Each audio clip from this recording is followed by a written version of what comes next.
Hello everyone, it's Greg from the Plastic Crack blog, and today's video is going to be about the Outpost Escalation tournament I went to last week.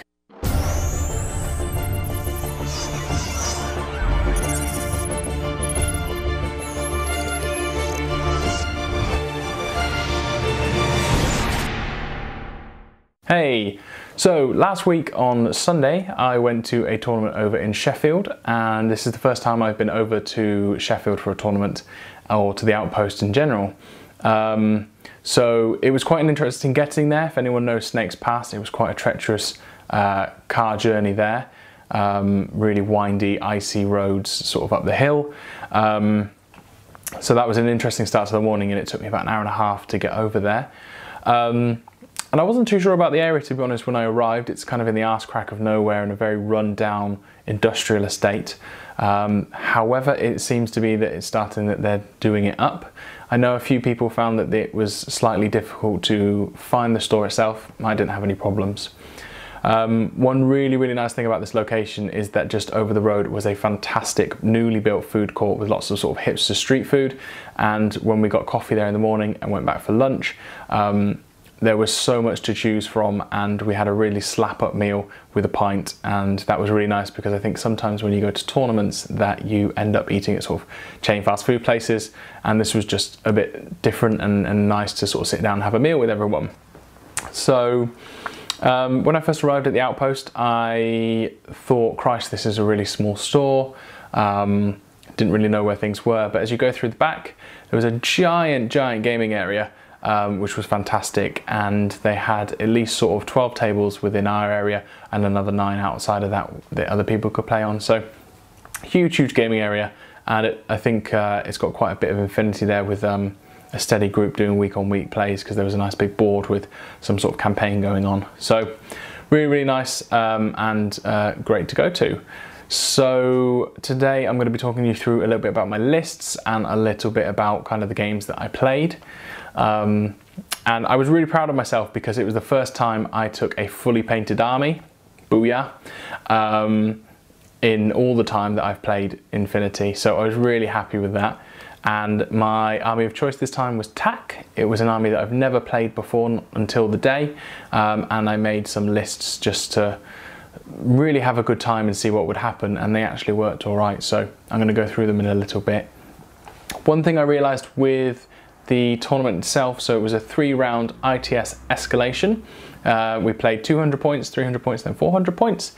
And I think one of the things I didn't really consider when I was building my lists beforehand was about exactly kind of what to take for those missions. So I think when we go to these tournaments, you have 2 options when you go to an ITS tournament. You sort of build a list for completing the mission, or you build a list to counter and a particular army type that you're going to be playing against. And you really didn't have that option within this escalation. You had to build for the mission and create some sort of all-comers list. So I think that was quite difficult later on in my games when I hadn't really considered that point, because you've literally got one list and you have to take that list for that mission. But it was good, and I had a lot of fun with it. So I'm going to go through some of the missions with you. Alright, so the first mission of the day at 200 points was Annihilation. Annihilation is a nice, simple, easy mission where you just have to kick the shit out of your opponent and keep your stuff alive, and that's how you get your points. I travelled an hour and a half, and obviously my first opponent was my local player Russ, as it is. But it was nice because I haven't played him in a little while. He took OSS, which was an army he'd never played with because he's a vanilla Aleph player. And I'd taken my TAC, and at 200 points we pretty much played cold front, just trying to kill each other. So that was quite funny in itself. So the list that I took was 2 Spetsnazes with HMG, a Strelok with a boarding shotgun and forward observer, 2 scouts with forward observer and Hoyotniks, 4 line Kazakhs with with no special abilities, just rifles men. The purpose of that was just to get some cheap orders in there, to try and get up to 10 orders. And a line Kazakh, one of them was my lieutenant, so I played a little bit of Hide the Lieutenant, and I put them in 8 core just to make them a little bit better in terms of shooting. And an Ermandino who rolled an auto med kit, however he never got to use it because he was blown off the board before it even started. So that was 200 points, 3 SWC. That gave me 9 regular orders, 1 impetuous and 1 irregular order. Whereas Russ had 9 orders that I could see to begin with. He had a Yadu with a multi-rifle, a Diva Hacker, a Rudra with Red Fury and Mine Dispenser, a Proxy Mark 1 Engineer and a Proxy Mark 4 HMG, a Dakini Tapbot, a Lamed Rebot, 2 of those. They're the Flashpulse Sniffer bots, and 2 net rods. And then later on in the game he brought down a Garuda. So when the game started, I won the whip roll and I chose deployments because my thinking was that if we were just trying to kill each other, I would let Russ go first and he would spend all of his turn trying to discover 5 camo markers, or well, there was 10 because of the ambush. Sorry, I'm lying to you. There was 3 sets of ambush camouflage and they're regular, so that's 6, and then 2 more for the scouts. So 8 camo tokens sort of lined up, which makes it look pretty intimidating when you've only got 200 points and it looks as though your opponent has a lot more than 10 models on the table. So I let him go first and just try and do what he wanted. I suppose he had a really bad turn and turn of dice. I think in the first turn he just got himself killed. I chose to hold quite a bit back and then come out and shoot only a few things with the Spetsnaz, and it didn't go well for him. His main attack piece as well, he had the, if I can find it, it was the Rudra. So the Rudra really stormed forward, and I was in a considerable amount of trouble, to be honest, within that first turn, because when it got up onto the building where mine was placed, it was a Spetsnaz, and I was going to get a bit screwed really because he was going to discover shoot, and I didn't really want to risk it because it was just going to go straight through him. So I actually revealed and I calculated the numbers and had to use a HMG rather than a pistol just so that I would enable to take it out. And it was very swingy, and I was quite lucky and actually took out that Rudra in the first turn, which really helped. And then the second turn I just started going on a bit of cleanup, to be quite honest with you, and taking out all the orders so that his next turn was pretty limited. And if I might be wrong, but he had about 4 orders from there on, so it really wasn't a great first turn for him. However, in the second turn he certainly did not give up by any means. So I had the majority of my sort of long range weapons in decent places, and then there was a sort of a T building that I hid my line troopers behind and used to slow down my Ermandino. Now what happened with that was that the Ermandino ran around the corner and on his impetuous order, and he didn't smoke dodge, unfortunately, and he just went down with shock. Now I had 4 of those line Kazakhs, including my my lieutenant, hidden around that corner. Now Russ was in loss of lieutenant, so everything was irregular, which was really lucky. Now his Garuda TACbot dropped his final 10th order, and he managed to do some nasty shotgun work, and the way that he calculated walking around the corner, things couldn't see it because you know, the lieutenant was directly in line, so he didn't get a reaction. Luckily he went down 2 pistols, and that was the end of that, which really saved my bacon. It could have gone really badly if that just wanted to walk up and just go mental. And then the last 2 turns were essentially me just doing cleanup with my, I ran a Spetsnaz all the way around the sides to get side vision and just take things out, and I managed to take down his what do you call it? It was his engineer that was his data tracker, so that secured me. I think I ended up with a 9-1. I will double check that for you guys, but it was it was a good game. I actually really enjoyed it, and it gave me a bit of confidence about that, and I had a lot of fun playing Rust. Oh, scratch that bit. It was actually 9-3 to me, not 9-1. Apologies about that. Alright, so second game of the day was 300 points of Frontline. I played a new fella who had never seen before, and he said he was quite new to Infinity, but he actually went on to win the day itself. I suppose I had a little bit of difficulty with this game personally, I suppose. It wasn't the best play experience I've ever had, in the sense that it's the first time in probably about 20 odd tournaments that I've not gotten a turn 3, and that was where I'd planned for the majority of my things to happen. That was because this guy was new, he was pretty slow at playing, and I found that quite difficult, and I think throughout the day he had not reached turn 3 in any of his games. I think when we're practicing, and something to remember for everyone is that, you know, play against time when you're practicing to get quicker, make snap decisions, and you will eventually learn from those and sort of get over that analysis paralysis. The other thing that I suppose was quite difficult was at the very beginning of the game, there was a choice to make, and it was my choice about whether or not, I suppose how the game experience will go for both of us. So I will go through the lists and then I'll explain exactly what happened. So my 300 points attack for this one, I had 3 Spetsnazes with HMG. I think they're absolutely phenomenal, and you can see that I just keep taking more and more as the day goes on, because with that HMG, with that ambush camouflage doing a surprise shot, and using marksmanship level 2 to reduce the cover modifier as well as cause shock, I think is absolutely extraordinary. Then I've got another scout with 4 ambush, camouflage, forward deployment and forward observer with a boarding shotty. 2 scouts with the Ahoy Yotniks, a tank hunter with a missile launcher, a Kazakh doctor, and 2 line Kazakhs, 1 being a paramedic and 1 being my lieutenant. So that's my first 10. In group 2 was a dozer with 2 tractor mules. I took that so that I could use the points to cap areas. 2 Irmandinos, one ended up with a light flamethrower and the other with an X-Visor, which was funny with his chain rifle. Although I didn't think about the use for pistols and throwing those grenades, which is quite nice. And then a Warcore, who ended up being the MVP.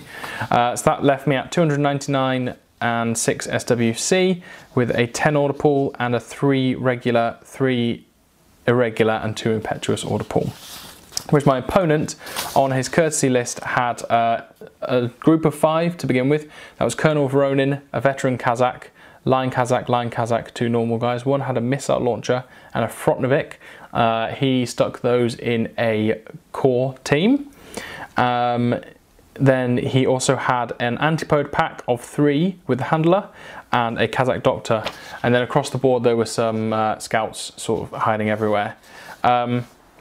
So I won first turn and decided that I was going to alpha strike in this time. I was going to move up and just kick the shit out of him. However, it didn't go to plan. So on the very first orders, so I spent them on my tank hunter to move across the board where I could see, I think it was his Kazakh doctor who was in that link team, and he was sticking out the side of a corner, and I'd planned all my tactics around this, and I was going to missile launcher him and catch, I think 3 out of 5 of them, disconnect the civvy from him, and probably wipe out pretty much what he was going to move forward with. Now, he said that it wasn't meant to be there, it was meant to be against the wall and in cover. It makes no sense. Can he move it and then I'll take the orders back? So I had a really difficult choice then. So either I could have steamrolled him, that would have probably put me in a really good position. It would have essentially might have won me the game. You know, it's impossible to say, but it would have put me in a really, really good position and for that alpha strike. So and also I suppose you've got to think it sets the tone for the entire game then, and I think it could have ended up a bit bitter. So I let him move it, and from that it meant that yeah, I just had some really, really poor turns, to be honest. I didn't know what to do.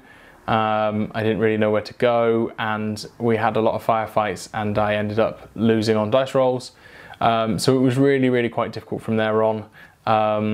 there were some things I let him have some leniency, whether, you know, he sort of brought in sort of drop troops and, you know, I think it was a parachutist Spetsnaz, and then sort of realised there was a load of AROs, so he took that back, or wanted to, but then he decided there was nowhere else for it to go.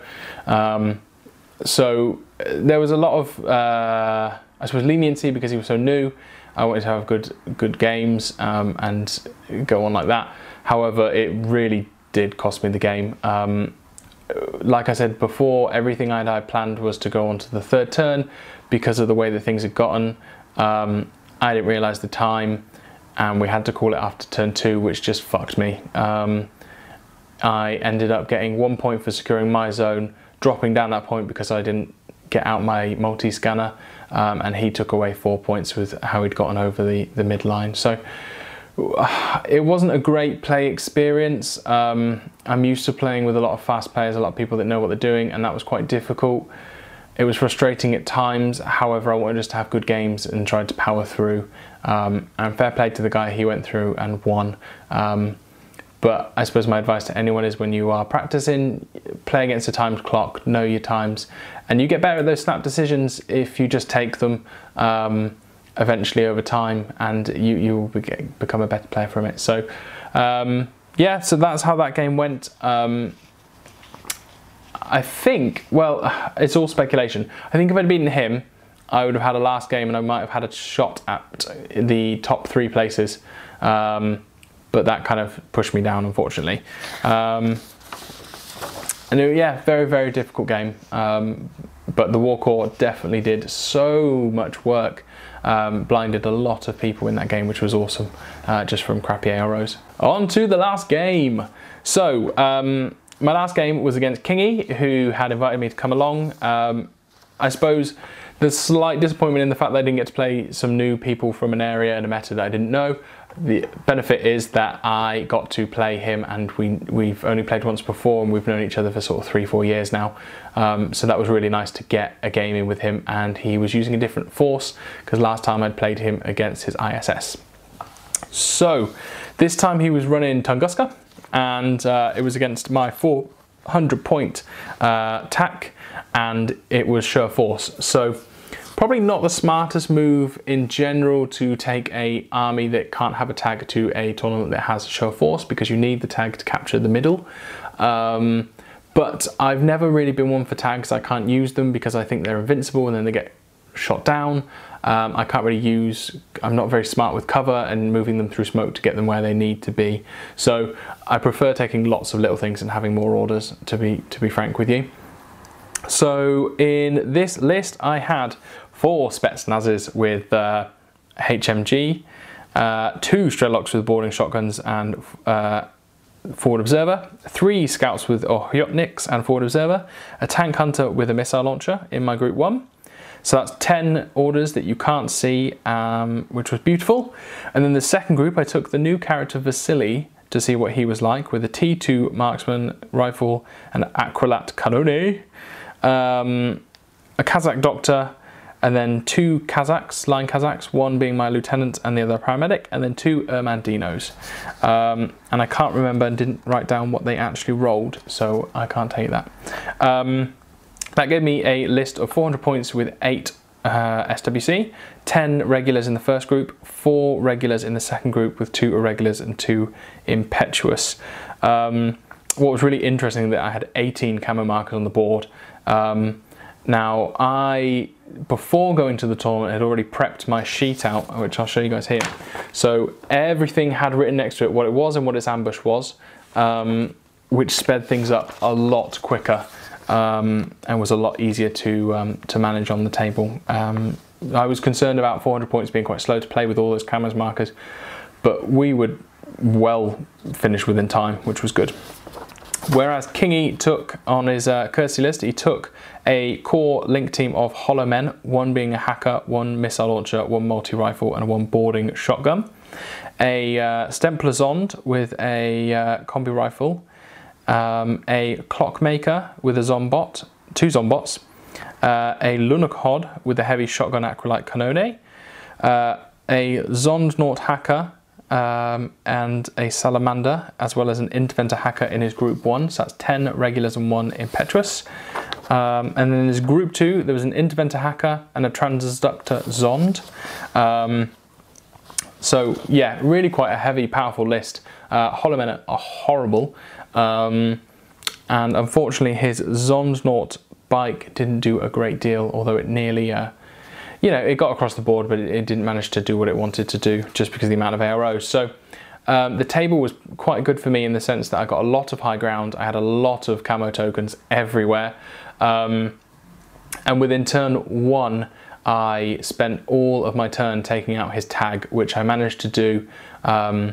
Nigel probably would have been a little bit more cautious because he thought that was only worth 1 point getting that into the middle of the table, whereas in fact it was worth 3 points. So for me, it was just a case of killing it as quick as possible to even up the score and carry on taking it so that it couldn't get back up with an engineer. And I did. The second turn, or his turn, was spent largely jumping Holomen onto roofs and taking out quite a few of my guys. And they put up a really, really good fight, so that was quite difficult. The end of the game ended with a rush for the middle, and I had a Kazakh doctor, and there was a considerable amount of Holomen taking up the middle, and I really didn't know how to do that. So I managed to whittle them down with a Strelok and surprise shot boarding shotgun, the most of them. But the one difficult thing I had was that there was just one guy hidden prone behind a downed remote. So I couldn't see it because of the Silhouette 3. And that made it really difficult. So I could get in contact with the box, and I knew at that point that Nigel probably had more points than me killed. Which gave him the advantage, and I had the middle, which means we probably would have, at that point I think I would have just lost, and I didn't really know what to do. So at the end of the game I spent 15 minutes with my last 4 orders not knowing what to do and whether to risk it. And what happened was I moved across a gap, cautious move with the Kazakh doctor, and came around the corner.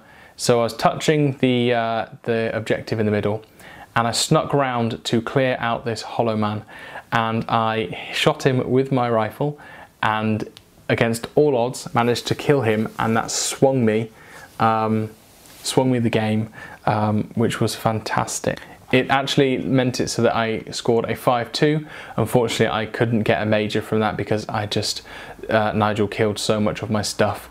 I think the difficulty of having these tack lists that I've had is that sometimes in Vanilla Ariadne or Camo Spam you'll have lots and lots of cheap or lots and lots of cheap miniatures. However, a lot of mine were sort of 36 points. You've got you know, all the Spetsnazes are sort of 38. The Scouts themselves are 30.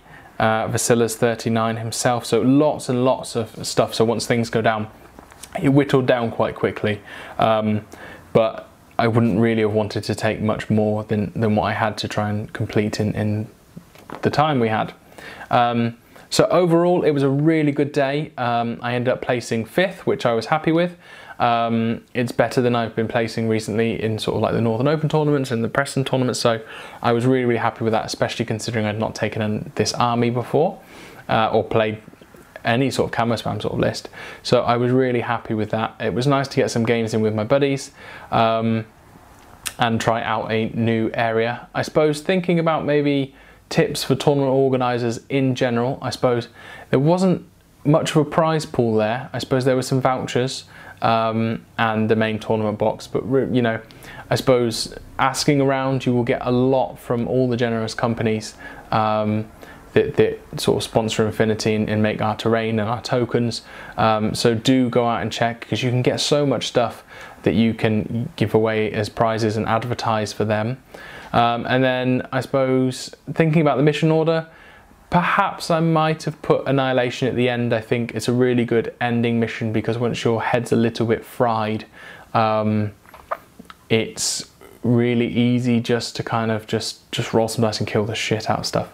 So just food for thought, I suppose. It wasn't anything wrong with that, but I suppose within an escalation you then need to think about what's going into what, and that would have been a a huge sort of tag list killing each other. Yeah, interesting. I definitely go back. I'll look out for them to see if they've got any more going, and I'd recommend that you go too.